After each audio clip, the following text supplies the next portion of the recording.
ৰাতিপুৱাটো 8টা বজাৰ পৰাই কাৰ্যসূচী হ'ব আপোনালোকে গম পায় পৰিয়ালবৰ্গ ইতিমধ্যে 2টা বজাত তাৰ পৰা ওলাব মই কালি তাত উপস্থিত আছিলোঁ আদ্য সত্ৰত আছিলোঁ আৰু 8টা বজাত ইয়াত পাব তেওঁলোকৰ পৰিয়ালবৰ্গ তেওঁলোকৰ পৰিয়ালৰ একেবাৰে সম্পৰ্কীয় বুলি ক'লে 35জনকৈ তেওঁলোকৰ পৰিয়ালৰ লোক হ'ব আৰু লগতে আপোনালোকে আছে তেওঁৰ যিখিনি আত্মীয় আৰু লগতে তেওঁৰ যোনখিনি খুব ভাল সম্পৰ্ক বা ঘনিষ্ঠ ব্যক্তিসকলো হৈ উপস্থিত হ'ব 8টা বজাৰ পৰা ইয়াত প্ৰগ্ৰাম আৰম্ভ হ'বলৈ কাৰ্যসূচী হ'ব প্ৰথম অৱস্থাত দিহানাম বা প্ৰথম নাম প্ৰসংগ হ'ব বা কিমান হাজাৰ ভকতে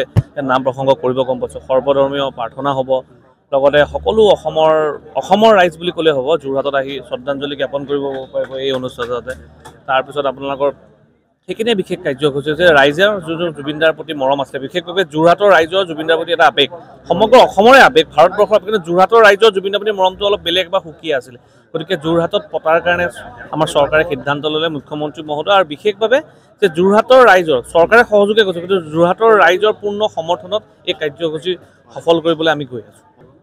ঘৰৰ ল'ৰাৰ প্ৰতি যি মৰম বা শ্ৰদ্ধা ভক্তি এয়া প্ৰদৰ্শন কৰিছে যোৰহাটবাসী ৰাইজে বিভিন্ন জাতীয় সংগঠন ছাত্ৰ সংগঠন সামাজিক অনুষ্ঠান প্ৰতিষ্ঠান সকলোৱে জড়িত হৈ পৰিল আজি 3 দিন 4 দিন ধৰি যোৰহাট ষ্টেডিয়ামত আমাৰ নিজৰ ঘৰৰ সন্তান জুবিন গাৰ্গ ডাঙৰীয়াৰ যে ৰাজহুৱা আদ্য শ্ৰাদ্ধ বা শ্ৰদ্ধাঞ্জলি অনুষ্ঠান আমি আয়োজন কৰিছোঁ ইয়াত সকলোৱে দিনে ৰাতিয়ে কষ্ট কৰিছে জ্যেষ্ঠ পিতৃৰ দৰে 85 বৰ্ষ ঊৰ্ধত যদি বব গোস্বামীৰ দৰে জ্যেষ্ঠ লোক আমাৰ লগত জড়িত নৱপ্ৰজন্ম জুবিন ডাঙৰীয়াৰ অনুৰাগী 15 বছৰ 18 বছৰ যুৱক যুৱতীসকলো আমাৰ লগত জড়িত হৈ হাতে কামে সকলোৱে লাগি আজি আমি এই অনুষ্ঠানটো সাফল্যমণ্ডিত ৰূপ দিব বিচাৰিছোঁ অহাকালি আৰু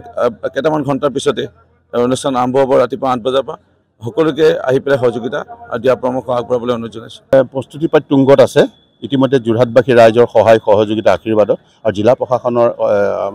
সম্পূৰ্ণ নজৰত আছে আৰু বিশেষকৈ মাননীয় মুখ্যমন্ত্ৰী মহোদয়ে অহৰহ আমাৰ মন্ত্ৰীসকল ইয়াত আছে ইয়াৰ যোগেদি খা খবৰ লৈ আছে আৰু বিশেষকৈ যোৰহাটবাসী ৰাইজৰ যি প্ৰাণৰ শিল্পী